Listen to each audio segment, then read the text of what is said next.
পরম প্রেমময় পরমদয়াল শ্রী শ্রী ঠাকুরের এতক্ষণ যারা নামামৃত সুধা পান করলেন, তাদের মানব জীবন শ্রেষ্ঠ জীবনের একমাত্র উদ্দেশ্য ঈশ্বর প্রাপ্তি। তা যেন এ জীবনেই সফল হয়, এই কাতর প্রার্থনা দয়ালের রাঙারাতুল চরণে। শ্রী শ্রী ঠাকুর লেটেস্ট অবতার পুরুষোত্তম। তিনি গুরুর গুরু, শ্রেষ্ঠ গুরু, যুগ পুরুষোত্তম এলেন একেবারে খালি হাতে, খোলা গায়ে। তাকে দর্শন করতে এসছেন বিভিন্ন ব্যক্তি। এসছেন মুঙ্গের জেলার মুখিয়াজি। প্রণাম করে বলছেন, ঠাকুর আমি একটা নিবেদন করছিলাম। ঠাকুর বললেন, বলুন। বলে, আপনার হাতে কোনো সুদর্শন চক্র নেই, কোনো অস্ত্রশস্ত্র নেই। কলিযুগ, কলি অর্থে পাপ, এই ঘোর কলিতে আপনি এসেছেন। প্রত্যেকটি মানুষ সাপের থেকেও বেশি ক্রূর, খল। আপনাকে কোন মুহূর্তে মেরে ফেলবে তার ঠিক নেই। কোনো অস্ত্র না থাকলে নিজেকে রক্ষা করবেন কি করে?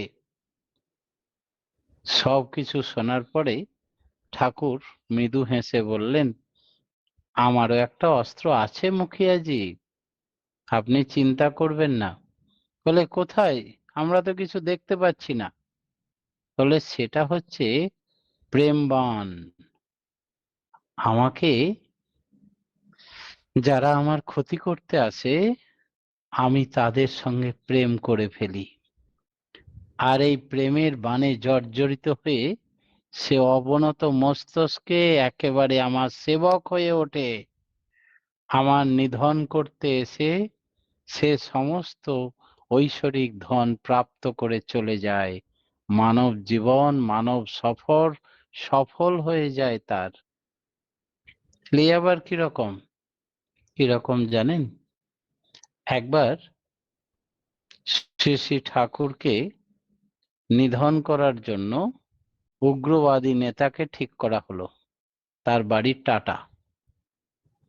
তিনি আদিবাসী সম্প্রদায়ের লোক, জঙ্গলে থাকতেন, উগ্রবাদী গোষ্ঠীর নেতা। সব সময় তার কাছে রিভলভার, আগ্নেয়াস্ত্র থাকে। কিছু টাকার বিনিময়ে হত্যা করতে হবে শ্রী শ্রী ঠাকুর অনুকূল চন্দ্রকে। এই কুচক্রীদের চক্রান্তে তিনি রাজি হয়ে যান এবং ঠাকুরকে হত্যা করার জন্য চলে আসেন। যখন রিভলভার পকেট থেকে বার করেছে, সেই অবস্থায় দেখেন প্রভু রামচন্দ্র বসে আছেন, আর তাকে চামর ডলিয়ে হাওয়া দিচ্ছেন শ্রী শ্রী বরদা, সেটা হনুমানজি স্বয়ং। সে জঙ্গলে জঙ্গলে যখন এই গোষ্ঠী বা দলের নেতা ছিলেন, তখন হনুমানজি এবং রামচন্দ্রের ভক্ত ছিলেন।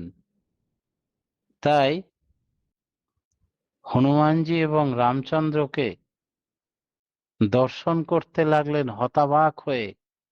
হাতের রিভলভার হাতেই থেকে গেল, হাঁটু গেড়ে বসে পড়লেন। বারবার দেখেন ইনি প্রভু রামচন্দ্র, আর হাওয়া করছেন শ্রী শ্রী বরদা, তাকে দেখছেন ইনি হনুমানজি স্বয়ং। তিনি আর হত্যা করতে পারলেন না। হাত থেকে রিভলভার পড়ে গেল। করজোরে ক্ষমা চেয়ে বললেন, প্রভু আমি দীক্ষা নেব, আমায় ক্ষমা করুন, আমার ভুল ত্রুটি অজ্ঞানতা দূর করে দিন। সারা জীবন সেবক হিসাবে দেওঘর আশ্রমেই থাকতেন।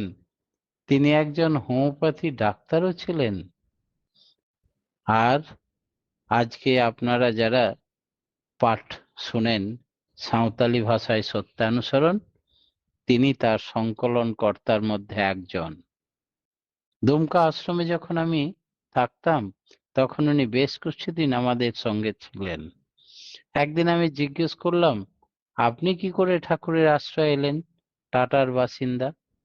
তখন বলছেন, বলতে বড় লজ্জা লাগে, এমন নিকৃষ্ট মানুষ আমি।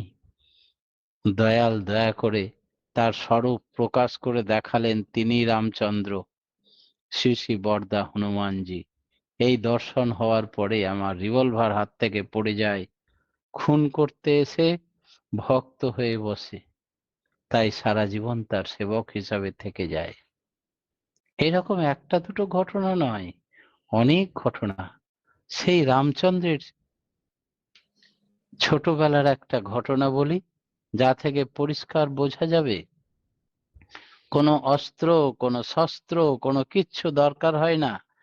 তিনি বারবার এসছেন রাম, কৃষ্ণ, বুদ্ধ, যিশু, मोहम्मद रसूल, श्री रामकृष्ण, श्री चैतन्य ठाकुर अनुकूल रूपे। इसका हिंदी संकलन ऐसे ही होगा कि देखिए, ठाकुर जी ने खाली बदन बैठे हुए थे देवघर आश्रम में। बहुतों आदमी बहुत दूर दूर से आके उनको दर्शन प्रणाम करता है।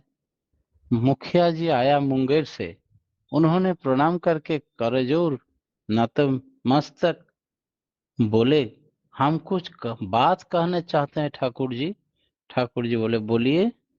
बोले, आप जो खाली बदन बैठे हुए हैं, आपका चक्र नहीं है, धनुष नहीं है, कोई अस्त्र शस्त्र नहीं है, घोर कली युग में आपने आए हैं, तो यहाँ का आदमी बहु खौल है, क्रूर है, ये लोग आपको मार डालेगा, तब कैसे बचिएगा इस सब आदमी से? आपको कुछ सुदर्शन चक्र वगैरह कुछ तो लाना चाहिए था ना साथ में। श्री श्री ठाकुर जी मुखिया जी का सारी वचन सुनने के बाद बोले, मुखिया जी सोचना नहीं, मेरे पास कुछ तो अस्त्र है। तो क्या अस्त्र है ठाकुर जी, दिखाई नहीं देता है?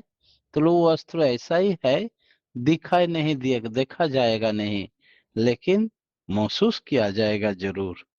उस अस्त्र का नाम क्या है? प्रेम बाण। जो हमको हानि पहुंचने के लिए आएंगे, उसको प्रेम बाण से ऐसा आबद्ध कर देंगे कि हमको छोड़ के जा ही नहीं सकता है, हमारा सेवक बन के रह जाएगा जिंदगी भर। ऐसा परिवर्तन ला देंगे उसका जीवन में। तो एक उदाहरण के लिए बहुत सारी ऐसा उदाहरण है। फिर भी डॉक्टर कस्तूरी मुर्मू बोल के एक होम्योपैथी डॉक्टर, घर उनका टाटा जिला, और वहां पे वो माओवादी नेता थे। उनको लाया गया था ठाकुर अनुकूल चंद्र जी को रिवॉल्वर से खत्म कर देना है, इसके लिए कुछ पैसा उनको दिया जाएगा। ठाकुर जी ने एकदम खाली बदन बैठे हुए हैं, और बरदा ने उसको पंखा से हवा कर रहे थे। इस स्थिति में बहुत भीड़ कम था उस दिन, और दोपहर में आया वही डॉक्टर कस्तूरी मुर्मू रिवॉल्वर लेके, और जब रिवॉल्वर पॉकेट से निकाला, देखे कि ठाकुर जी तो बदल गया, रामचंद्र जी बैठे हुए हैं और चामोट डुला रहा है हनुमान जी स्वयं। अपना आंख गलत नहीं बोलेगा, फिर से बार बार देख रहा है, वही देख रहा है कि ठाकुर अनुकूल चंद्र जी कहाँ चले गए, ये तो भगवान रामचंद्र जी बैठे हुए हैं, और चामट डुला रहा है तो हनुमान जी। ये देखते हुए उसका दिमाग खोल गया कि हम तो धरती पे एक ही भगवान को मानते हैं, जंगल में हनुमान जी का मूर्ति पूजा करते हैं हम रोज, और उनका प्रभु रामचंद्र जी का भक्त है हम, तो हम कैसे प्रभु को मार दें? इसीलिए रिवॉल्वर गिर गया हाथ से, प्रणाम करने लगे और नतमस्तक होके बोले, प्रभु हमको क्षमा कर दिया जाए, हमरा ऐसा गलतियां कभी नहीं होगा, हम आपको गलत समझे थे, दूसरे का बात सुनते हुए आपका जिंदगी खत्म करने के लिए हम तैयार हो गए थे। उस समय से दीक्षा हुआ, सस्तनी हुआ, एसपीआर का पंजा मिला, जिंदगी भर देवघर आश्रम में रहते थे। बीच में हम दुमका आश्रम में रहते थे जब, तब कस्तूरी मुर्मू दा भी दुमका में कुछ दिन रह रहे थे। एक दिन हम पूछे उनको कि आप कैसे ठाकुर जी का दीक्षा मिल गया आपको, आप तो बासी है, टाटा के आदिवासी हैं, तो आप कैसे दीक्षा ले लिए? तो उन्होंने बहुत शर्म से कहे, वो बात मत पूछना। फिर भी जब आप पूछे तो हम स्पष्ट बताते हैं बहुत शर्माते हुए कि हम उसको हत्या करने के लिए आए थे, सेवक बन गए, मेरा प्रभु का जादू है हम। तो रामचंद्र जी का बचपन, जितना अवतार महापुरुष आए हैं, कोई अस्त्र कोई शस्त्रों का जरूरत ही नहीं है, क्योंकि वो लोग स्वयंभू है।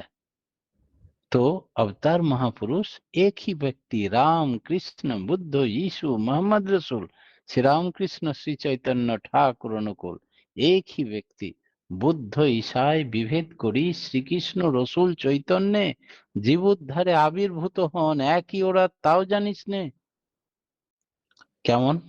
এবার বলি, শ্রী রামচন্দ্র তখন বালক, রাজা দশরথের প্রাসাদে বড় হয়ে উঠছেন। সেই সময় একদিন রাজা দশরথের প্রাসাদে বিশ্বামিত্র মুনি এলেন। হঠাৎ তার উপস্থিতি, প্রাসাদের প্রধান দ্বারে এসে তিনি দ্বাররক্ষীকে বললেন, তখন রাজারা ঋষিমুনিকে দেখলে ভয়ে কাঁপতেন, দশরথ কোথায়? বিশ্বামিত্র মুনির এই হুঙ্কার, তাকে ডাকো, বলো যে কৌশিক এসেছেন। বিশ্বামিত্র মুনি যেহেতু কুশ বংশের জাত, তাই তাকে কৌশিক নামে অভিহিত করা হতো। কুশ এবং কুশনাভ এই বিখ্যাত রাজার কথা ভাগবতে বহু জায়গায় আপনারা পাবেন। যাই হোক, কৌশিক বা বিশ্বামিত্র মুনি তার ক্রোধের জন্য বিখ্যাত ছিলেন, সবাই তাকে ভয় পেত। তিনি রেগে গেলে অভিশাপ দিতেন, আর এই অভিশাপ দেওয়ার সময় তিনি তার তপবলের অপব্যবহার করতেন। ফলে তপশ্চর্যার মাধ্যমে তিনি যতটা বল বা পারমার্থিক শক্তি অর্জন করতেন, অভিশাপ দেওয়ার ফলে তার ক্ষয় হয়ে যেত বেশিরভাগটাই। একবার বিশ্বামিত্র মুনি একটা গাছের তলায় বসে ধ্যান করছিলেন। তখন গাছের উপর থেকে একটা পাখি তার মাথার উপরে মল ত্যাগ করে দেয়। ঋষি যে গাছের নিচে বসে ধ্যান করবেন, সেটা পাখির তো না জানাটাই স্বাভাবিক। তেমনি গাছের উপরে বসা পাখির যে কোনো সময় মলত্যাগ করবে, এটাও জানা স্বাভাবিক, অস্বাভাবিক কিছু নয়।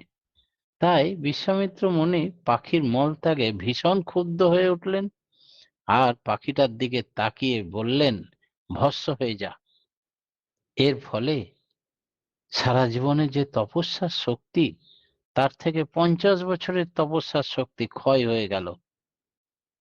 এরপর তিনি গাছের নিচ থেকে উঠে দাঁড়িয়ে বললেন, এই ঘটনা আমার চিরকাল মনে থাকবে।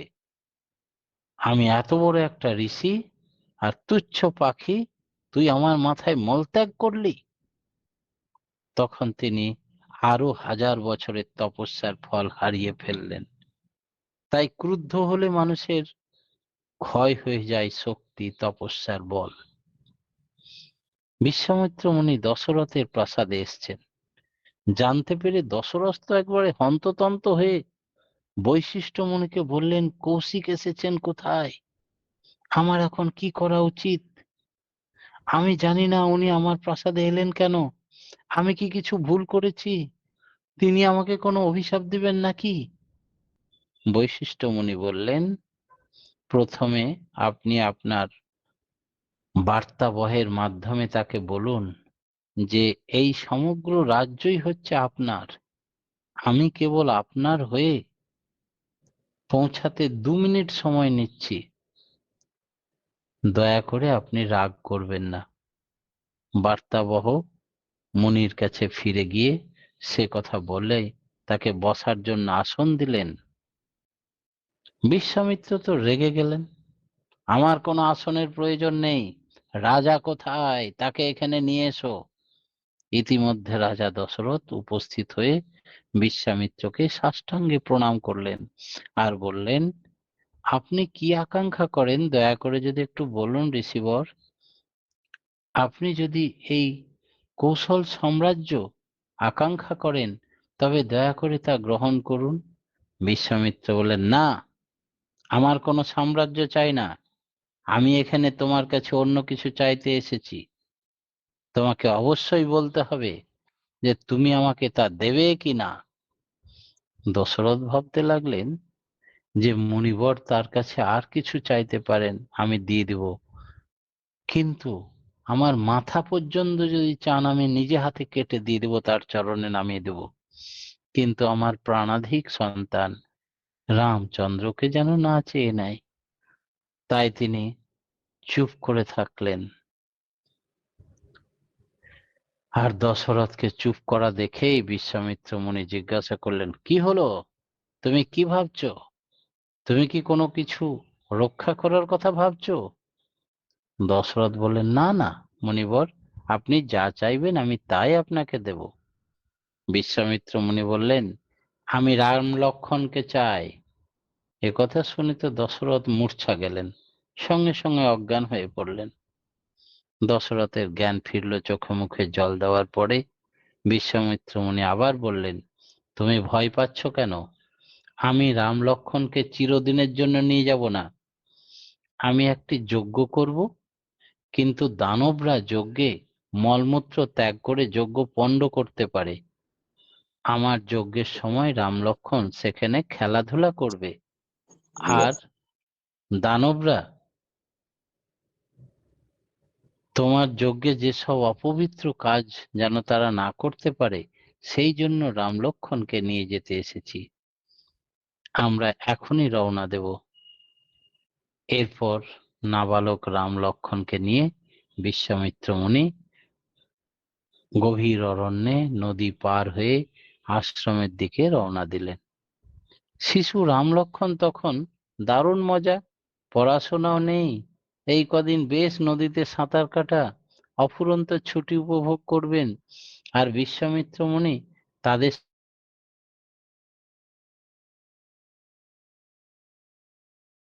তিনি আচার্য হয়েও শিশু সুলভ আচরণ করে রাম লক্ষ্মণের সঙ্গে জলকেলি করছেন, খেলা করছেন, সাঁতার কাটছেন, সুন্দর সুন্দর গল্প বলছেন। একদিন সূর্যাস্তের সময় বিশ্বামিত্র মুনি রাম লক্ষ্মণকে বললেন, তোমরা এখন সন্ধ্যাহ্নিক সম্পন্ন করে নাও, তারপরে তোমাদিকে দুটি মহাশক্তিশালী মন্ত্র আমি আজ শিক্ষা দেব। একটি মন্ত্রকে বলছে বল, আর একটি মন্ত্রের নাম আদি বল।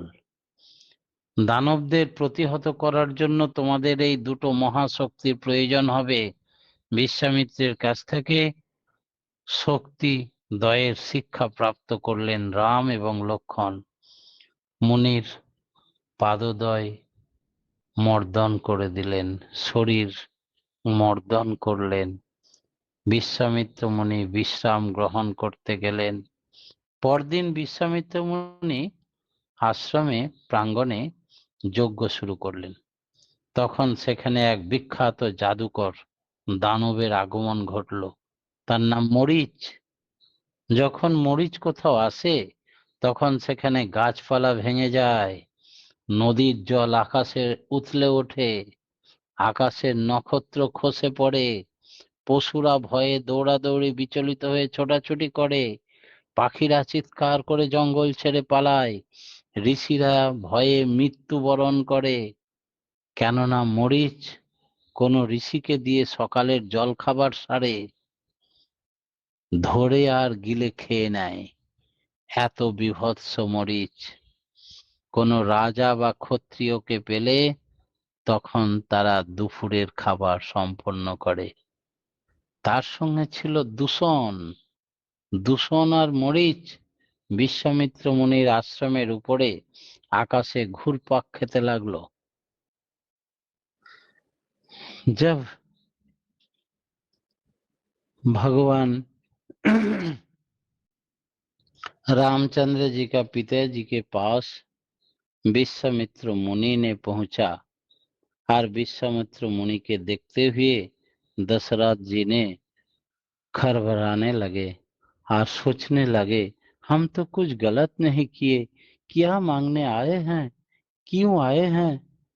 विश्वामित्र मुनि का और एक नाम है कौशिक, क्योंकि ये कुश राजवंशियों संतान थे, इसीलिए कौशिक कहिए या विश्वामित्र मुनि कहिए। राजा लोग थरथराने लगता है, बहुत क्रोधी थे। इतना क्रोध था उनका कि विश्वामित्र मुनि তিনি तपश्चर्य, शक्ति अर्जन, सारी क्षमता प्रयोग कर देते थे अभिशाप देने के समय, जिसके चलते परमार्थिक शक्ति क्षय हो जाता था। एक दिन का उदाहरण स्वरूप कहा जाए कि एक गाछ का नीचे बैठ के तपस्या कर रहे थे, एक चिड़िया मौल त्याग कर दिया उनका माथा पे और क्रोधित होके उसको भस्म कर दिया, इतना क्रोधित थे। तो विश्वामित्र मुनि के पास साष्टांग प्रणाम करके राजा दशरथ ने पूछा, क्या चाहिए मुनिवर।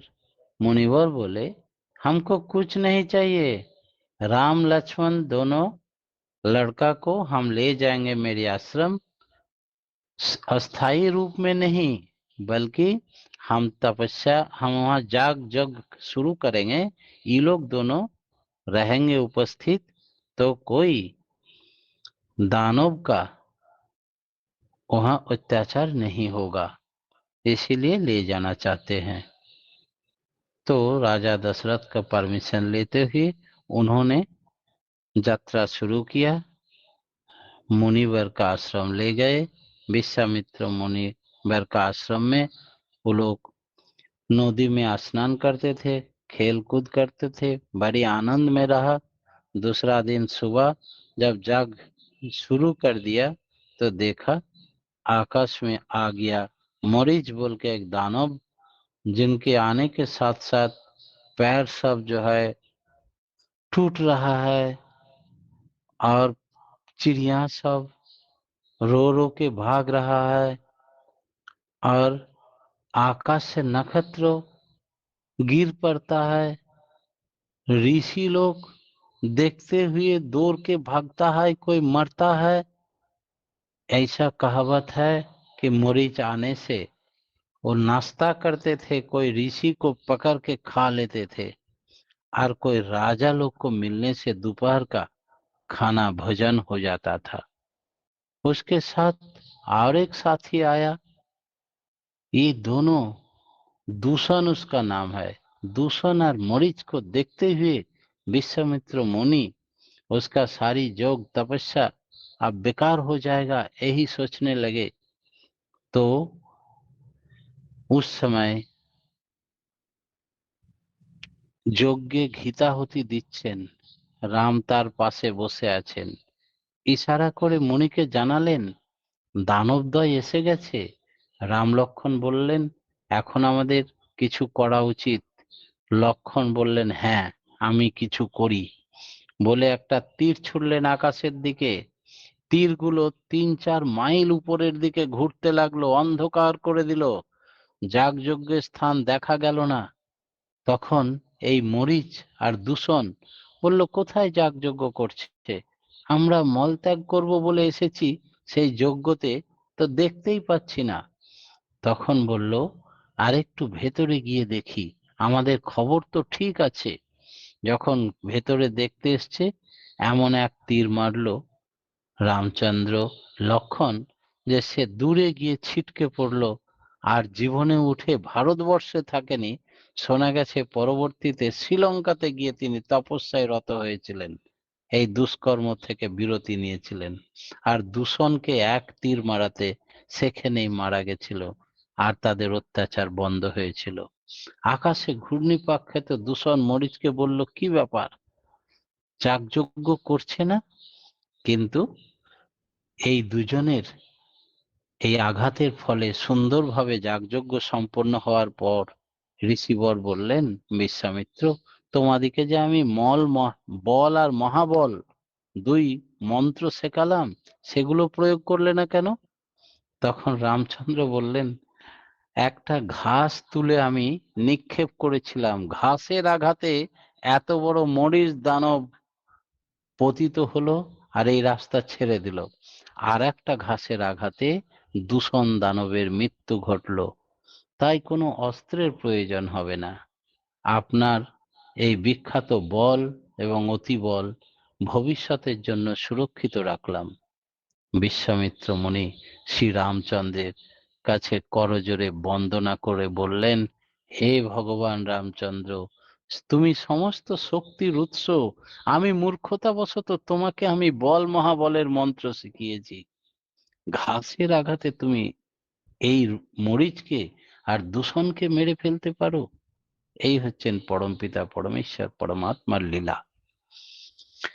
जब हम लोग इस स्थिति देखे मुनिवर का आश्रम में, दोनों बच्चा राम और लक्ष्मण बालक थे, उस समय खेल कूद कर रहे थे, स्नान कर रहे थे नदी में, बड़ी आनंद में रहते थे। और दूसरा दिन जब मुनिवर जग शुरू कर दिया, इस जाग में वो लोग पखना प्रसाव करके सब भ्रष्ट नष्ट करने के लिए चले आया मरीच और दूषण। इन लोगों को देखते हुए जंगल छर के चिड़िया तक रोने लगे, भागने लगे, दौड़ने लगे। ऋषि वर सब, कहा जाता है कि एक एक ऋषि को पकड़ पकड़ के वो नाश्ता कर लेके करते थे। राजा लोग को मिलने से उसका भोजन बनता था। और राम लक्ष्मण बैठे हुए हैं, जग चल रहा है, घी का आहुति चल रहा है। उस समय राम और लक्ष्मण दोनों, ऐसा एगो लक्ष्मण तीर मरा कि पूरा आकाश आधार बन गया और अंधकार में कुछ नहीं दिखाई पड़ा। दोनों तो लौट रहे थे कि कहाँ जग नहीं हो रहा है। फिर से देखने के लिए जब झांक रहे थे, तब रामचंद्र जी ने एक घास उठा के उनको मारा। और उसी घास का आघात से वो ऐसा गिर पड़ा कि इंडिया छोड़ के, भारत छोड़ के श्रीलंका में तपस्या में रत हो गया। दुर्बुद्धि भ्रष्ट हो गया, छोड़ दिया, जिंदगी भर सुधार गया। और एक घास से दूषण के मरा तो दूषण तुरंत वही देहांत हो गया। जब विश्वामित्र जी ने पूछा, तुम लोगों को बल महाबल करके दोनों जो शक्तियां प्रदान की, हम मंत्र सिखाए, वो लोगों का प्रयोग क्यों नहीं किया? तब भगवान रामचंद्र जी ने बोले कि आपका ये मल बहामल को हम लोग सुरक्षित रख दिए भविष्य के लिए। एक घास का आघात वो लोग सहन नहीं पाए तो जरूरत नहीं होगा उतना बल महाबल का। तब मुनिवर प्रणाम किया बालक रामचंद्र जी को, लक्ष्मण जी को, और बोले, भगवान आपका शक्ति दुनिया का सबसे ज्यादा, हम मूर्ख है इसीलिए आप लोगों को हम बल महाबल का शक्ति प्रदान किए थे, क्षमा किया जाए। तो यही है भगवान पुरुषोत्तम का क्षमता। इसीलिए प्रेमवान भगवान इस बार आया, वही साथ में लेके, कोई अस्त्र शस्त्र का जरूरत नहीं होता है। जितना बार इस धरती पे आए, यही शिक्षा देके गए कि सबसे अच्छा शिक्षा देने के लिए कोई अस्त्र शस्त्र का प्रयोग नहीं, जरूरत नहीं होता है। जय गुरु। সকলের সার্বিক মঙ্গল কামনা করে আজকের মতো আমার ক্ষুদ্র বক্তব্য এখানেই শেষ করলাম।